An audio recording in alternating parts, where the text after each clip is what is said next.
Why is there a private jet waiting for the woman you just threw away?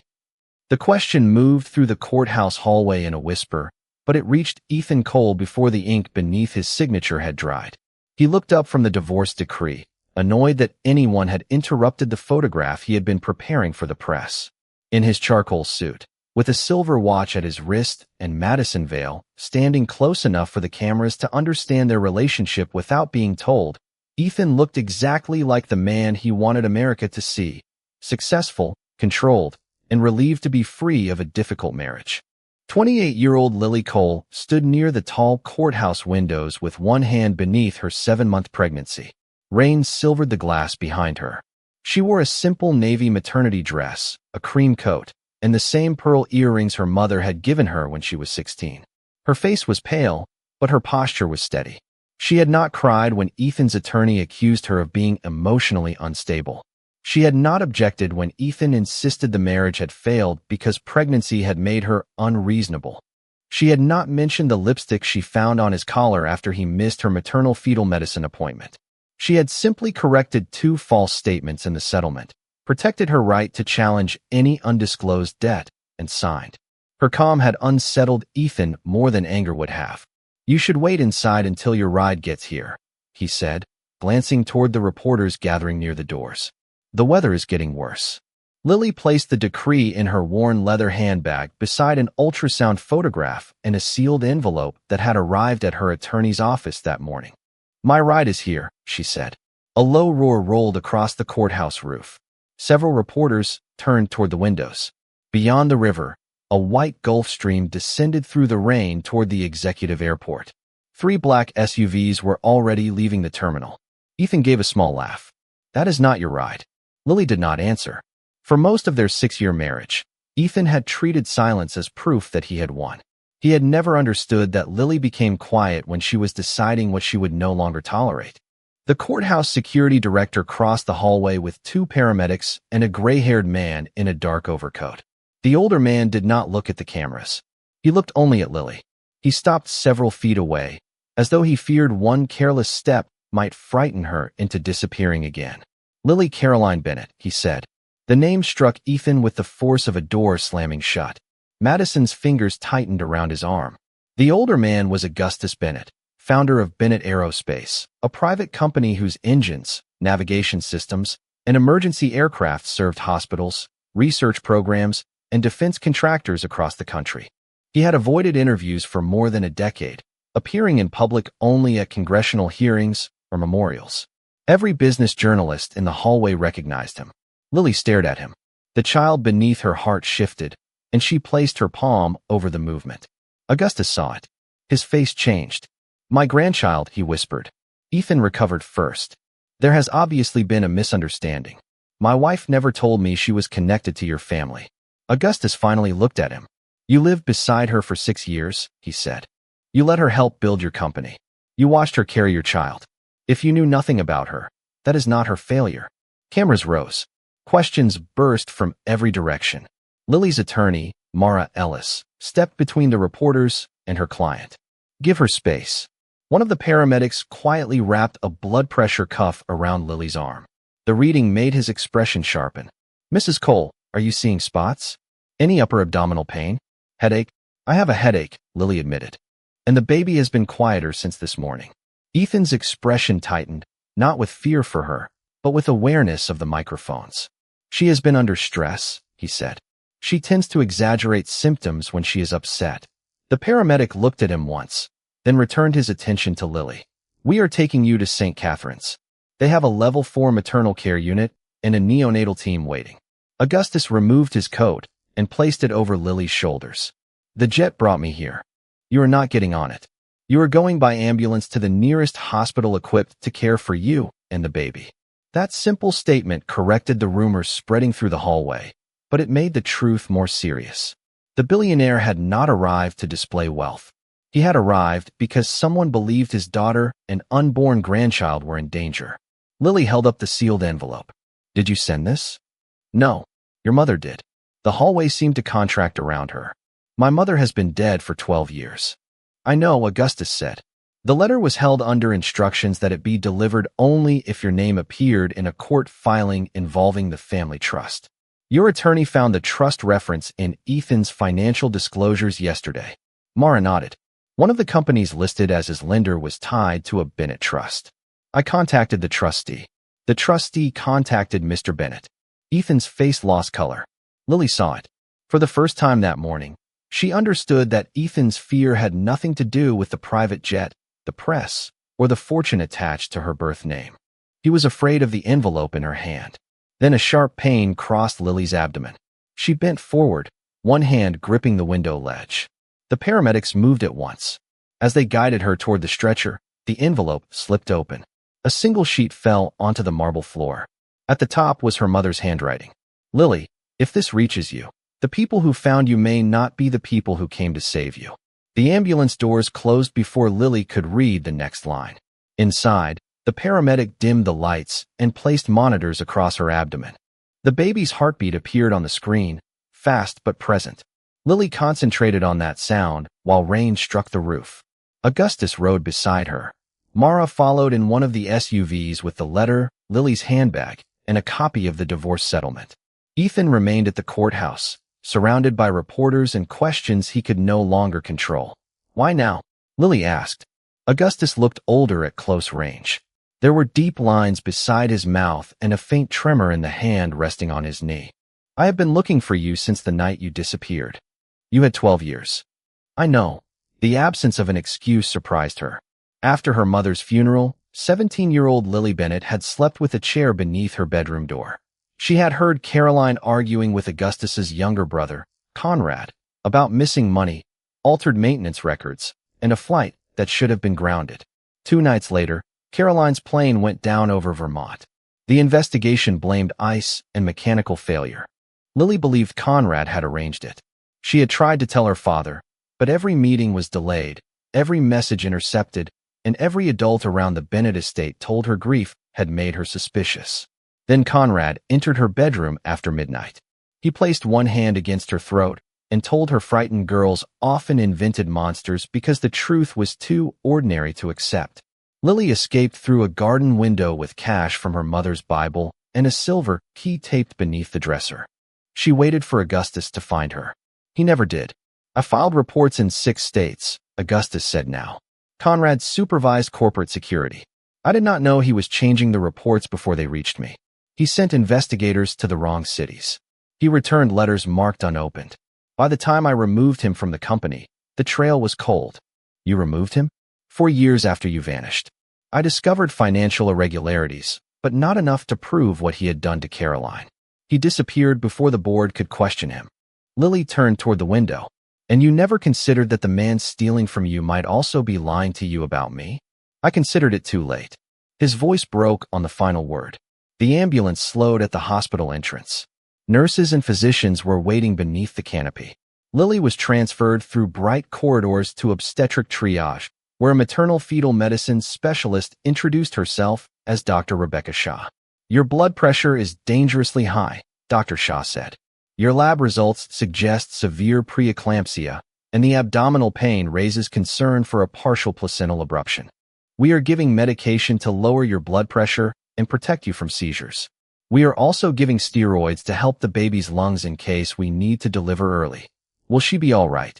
We are doing everything we can for both of you. Right now, I need honesty about your symptoms and recent care. Lily nodded. Dr. Shaw opened the chart. Our office tried to reach you 11 times over the last 3 days. Your specialist recommended admission after your appointment, but someone called back from your husband's company and said you had transferred care to a private physician. I never transferred care. Did you authorize anyone to speak for you? No, Augustus's jaw tightened, but Dr. Shaw continued with clinical calm. Emergency treatment would never be withheld because of insurance. That is not what happened here. The danger is that your physicians were given false information and lost critical time. Lily remembered Ethan taking her phone during dinner 2 nights earlier because he said she was becoming obsessed with medical messages. She remembered Madison bringing documents to the house and asking for Lily's electronic signature on what she called routine insurance forms. Lily had refused. The next morning, her patient portal password no longer worked. Mara arrived and placed the letter and settlement folder on a chair. "There is more," the attorney said. "The company listed 3 loans under Lily's social security number. I assumed they were marital debts until the lenders sent copies. Her signatures were forged." "How much?" Augustus asked. "Just over $18 million. Lily stared at her. "Ethan's company is worth more than $100 million. On paper," Mara said. "Most of that value depends on borrowed money. If the lenders call the loans, Cold Development collapses. And the divorce would leave the debt with me? It appears that was the plan. The settlement includes broad language assigning liabilities to the account holder. We struck it before you signed, but Ethan's team may not realize we changed the final copy." A cold clarity settled over Lily. Ethan had not been trying merely to leave her. He had been trying to make her the legal container for everything he intended to abandon. Mara handed her Caroline's letter. Lily unfolded it carefully. "My dearest Lily, if this reaches you, then a Bennett trust has entered your life again. I pray it is because your father found you. I fear it may be because Conrad did. Do not trust appearances. Do not surrender the silver key. It opens nothing by itself. The numbers engraved inside it are the first half of a password. The second half is hidden in the one place Conrad never understood. The story I told you every night when you were a child. The evidence is not in the house. It is not in my office. It is not on paper. It is where the sky remembers every route we ever flew. I love you beyond fear. Mother." Lily read the final line twice. Augustus sat down slowly. Caroline knew. She knew enough to prepare for her death.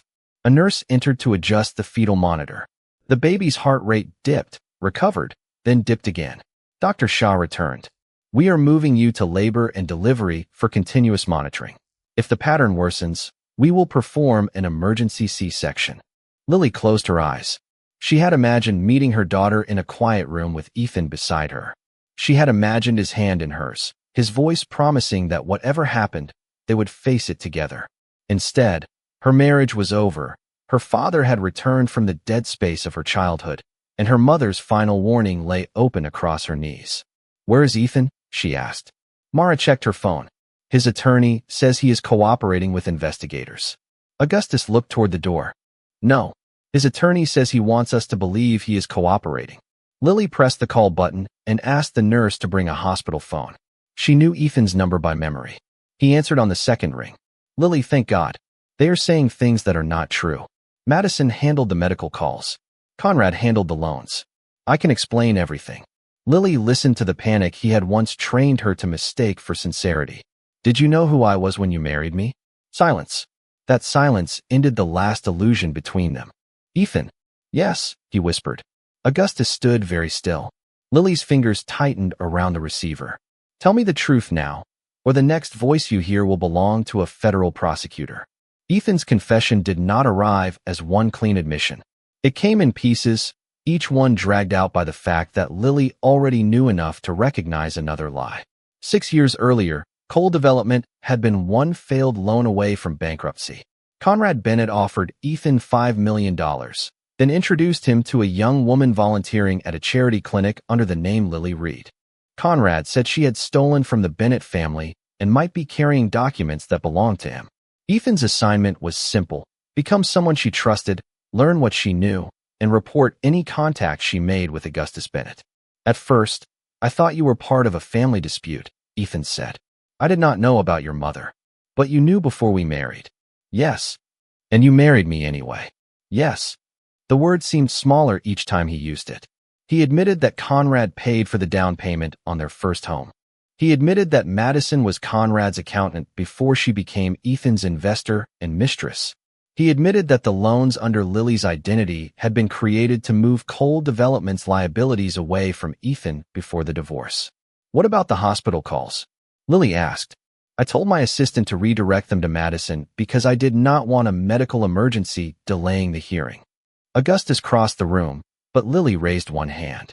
She did not need her father's anger to speak for her. "You knew the doctor wanted me admitted. I knew they were concerned. I did not understand how serious it was. You took my phone. You were upset. You changed my portal password. Madison said it would prevent confusion. There it was, the habit at the center of Ethan's character. Every cruelty belonged to someone else when consequences arrived. Did you ever love me?" Lily asked. Ethan began to answer too quickly, then stopped. I did, he said. Not at first, but I did. Lily looked at the fetal monitor. Love that repeatedly chooses money over a person is not love that person can safely live inside.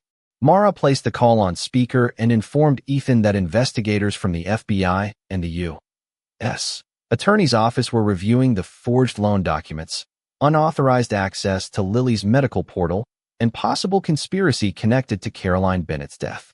Ethan's attorney came onto the line and ended the conversation. That afternoon, federal agents interviewed Lily in her hospital room for 20 minutes, stopping whenever Dr. Shaw entered or the baby's heart pattern changed. They did not arrive with theatrical warrants or instant answers. They asked precise questions. They collected the letter, photographed the silver key, and requested consent to image Lily's phone and laptop. Special Agent Daniel Ruiz explained what they knew. Conrad Bennett has used multiple names and companies since leaving Bennett Aerospace. We believe he is still in the United States. We also believe he is trying to recover something your mother stored before her death. The sky remembers every route we ever flew, Lily said. Augustus looked toward the window. Bennett aircraft carry independent flight data backups. Caroline helped design the first system. In an emergency, route and maintenance records were transmitted to a secure satellite archive. Would records from 12 years ago still exist? Ruiz asked. Not in the active system. But Caroline maintained a development archive. She called it the night sky. Lily touched the silver key. 6 tiny numbers were engraved inside the stem. 081726. Her mother's birthday was August 17th. Lily's was February 6th. The first half is not one date, Lily said. It is both of us. The second half was hidden in a bedtime story. Caroline used to tell her about a pilot who could find home by naming 3 stars: Vega, Deneb, and Altair, the summer triangle. Augustus contacted Bennett Aerospace's chief cybersecurity officer. By evening, a secure terminal was brought to the hospital under federal supervision. Lily entered the 6 digits, then the initials VDA. The screen displayed a single question.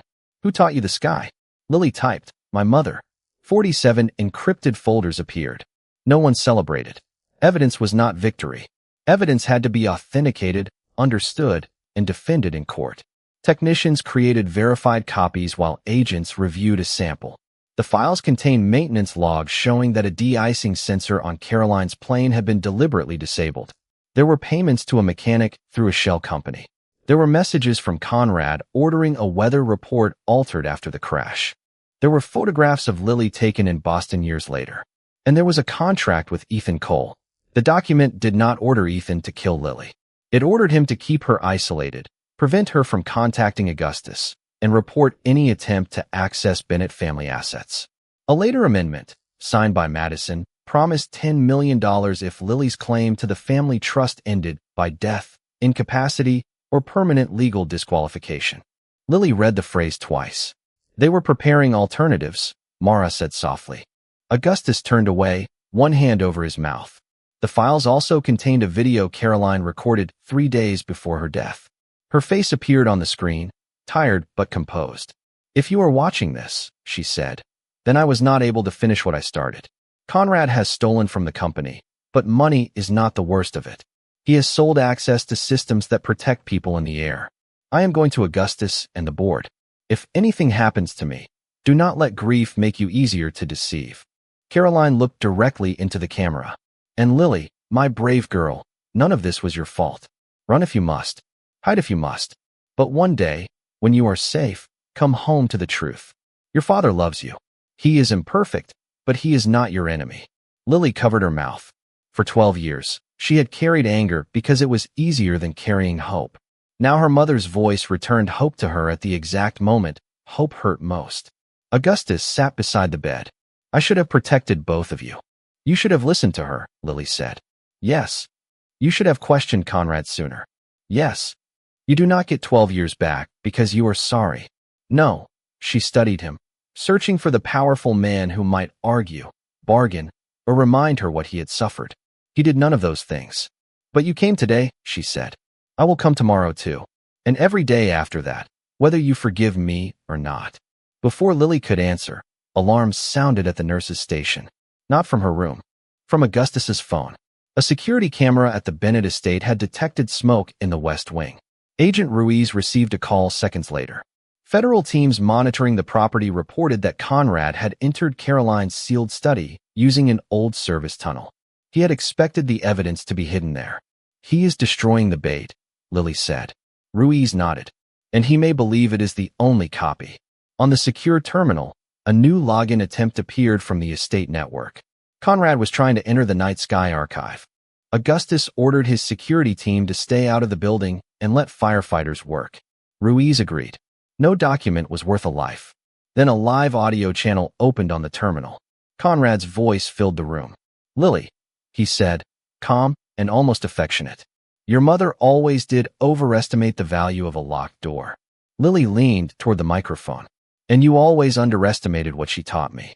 Conrad did not sound like the monster Lily remembered. That was what made him dangerous. His voice was warm, educated, and patient. The voice of a man who had spent his life making cruelty sound reasonable. You have opened files you do not understand, he said. Your father built a company by making compromises. Your mother discovered one and turned herself into a martyr. You disabled her plane. I corrected a problem that would have destroyed thousands of careers. You murdered her. I protected the company she was too emotional to protect.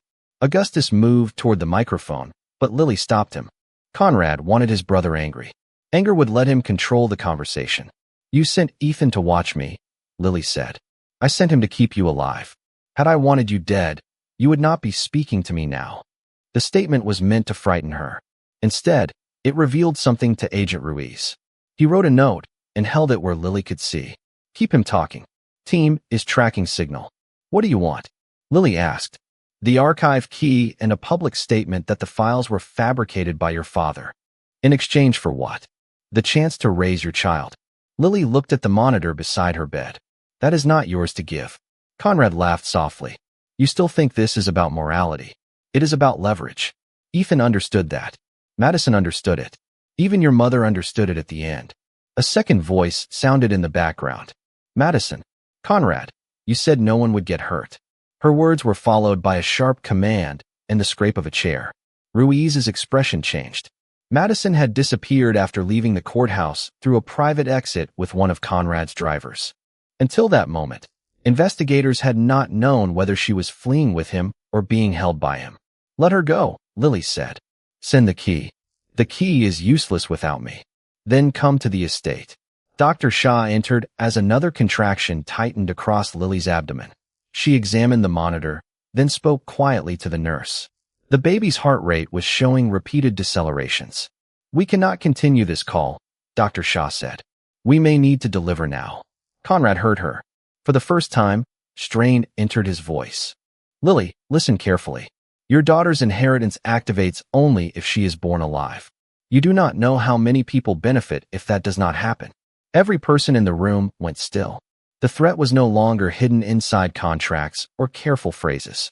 It was recorded. It was witnessed. And it was enough. Ruiz signaled that the trace was complete. Conrad was no longer at the estate.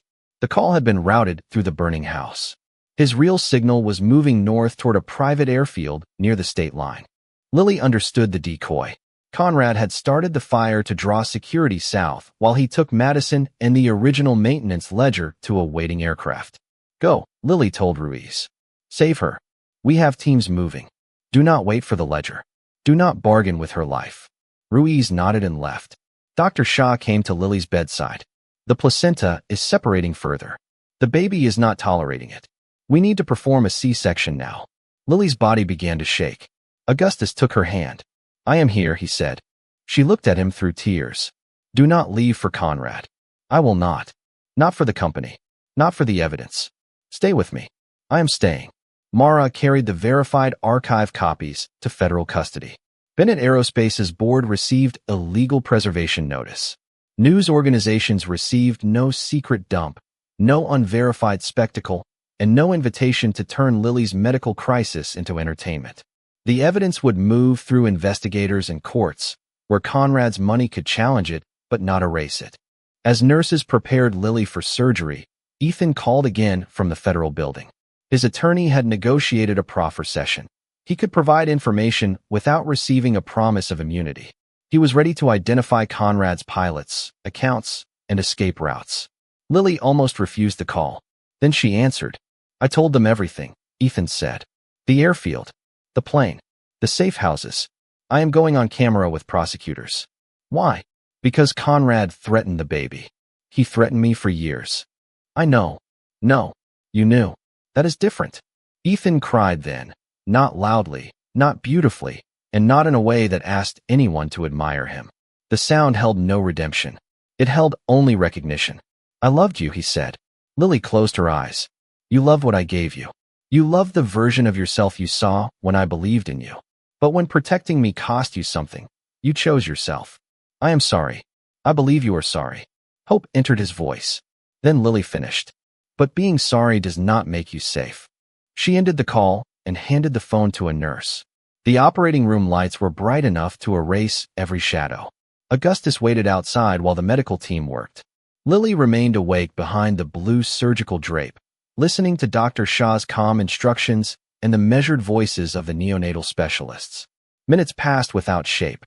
Then the room changed. A tiny cry rose above the machines. It was thin, brief, and more powerful than any sound Lily had ever heard. "Your daughter is here, Dr. Shah said." Lily turned her head. A nurse held up a small, red-faced baby before carrying her to the neonatal team. She weighed 3 pounds, 11 ounces. She needed help breathing, but her heart was strong. "Caroline Grace," Lily whispered. Outside, Augustus heard the name and covered his face with both hands. At the private airfield, Conrad's escape ended without an explosion, a heroic car crash, or a marksman performing an impossible shot. It ended because his leverage disappeared. FBI vehicles blocked the runway before the aircraft could taxi. Air traffic control denied clearance. The pilot shut down the engines and surrendered. Conrad dragged Madison onto the wet pavement with a gun pressed against her side and demanded Lily's archive key. Agent Ruiz used a loudspeaker to tell him the archive had already been copied, authenticated, and placed under court protection. Destroying the ledger would change nothing. Killing Madison would only add another charge to evidence already sufficient to hold him. Conrad looked toward the silent aircraft. He looked at the agents surrounding him. For the first time in 12 years, there was no frightened girl, grieving brother, ambitious businessman, or compromised employee left for him to manipulate. Madison felt his grip loosen. She dropped to the ground. Agents moved between them. Conrad raised the weapon, hesitated, and saw a dozen sights fixed on his chest. He let the gun fall. The original ledger was recovered from his coat. By sunrise, he was in federal custody. Caroline Grace Bennett spent 53 days in the neonatal intensive care unit. Those days gave Lily a different understanding of courage. Courage was not always standing before cameras or refusing a powerful man. Sometimes it was washing her hands for the 100th time, sliding 2 fingers through an incubator opening, and waiting for her daughter to become strong enough to breathe without help. Augustus came every morning. He did not arrive with executives or security details. He brought coffee for the nurses, sat beside Lily during rounds, and learned how to hold a premature baby against his chest without disturbing the wires. He never asked when Lily would forgive him. He simply kept returning. Ethan was arrested after completing several days of interviews. He was charged with conspiracy to commit wire fraud, aggravated identity theft, obstruction, and unauthorized access to protected medical information. Prosecutors also presented evidence that his interference with Lily's care had placed her and the baby at serious risk. He pleaded guilty to multiple counts and agreed to testify against Conrad. Madison also cooperated. Her testimony established the forged loans, the contract targeting Lily's inheritance, and Conrad's instructions after the divorce. Cooperation reduced her sentence, but it did not erase her responsibility. The trials took more than a year. That mattered to Lily. Justice was not a dramatic arrest followed by instant punishment. It was document review, motions, hearings, delays, testimony, cross-examination, and the exhausting discipline of telling the truth the same way every time. Conrad was convicted of Caroline's murder, conspiracy, attempted kidnapping, financial crimes, and witness tampering. He received a sentence that ensured he would spend the rest of his life in federal prison. Ethan received 12 years. The judge credited his cooperation but described his conduct as a sustained betrayal committed for wealth and status. Most of his assets were seized or sold to repay lenders and victims. Lily did not attend his sentencing. She was at home watching Caroline Grace take 4 unassisted steps across the living room. 7 years later, the same white Gulf Stream descended toward Bennett Aerospace headquarters beneath a clear October sky. This time, no one on board was running from danger. Caroline Grace sat beside the window with a paper airplane in her lap and asked her grandfather whether clouds had shadows. Augustus answered with the seriousness he once reserved for board meetings. Across the aisle, Lily reviewed the speech she was expected to deliver at the opening of a new maternal health center funded by the Caroline Initiative. After the trials, Lily had declined the ceremonial title Augustus offered her. She spent 3 years learning the company from the ground up: safety systems, labor contracts, hospital aviation, government compliance, and the failures that had allowed Conrad to hide inside a culture of silence. Only then did she accept election as chairwoman. She closed divisions that depended on questionable intermediaries. She strengthened whistleblower protections. She placed independent safety officers above financial pressure. Some investors complained that accountability was expensive. Lily told them negligence had already cost her a mother. The Caroline Initiative began with one promise: no pregnant woman should have to choose between medical care and financial survival.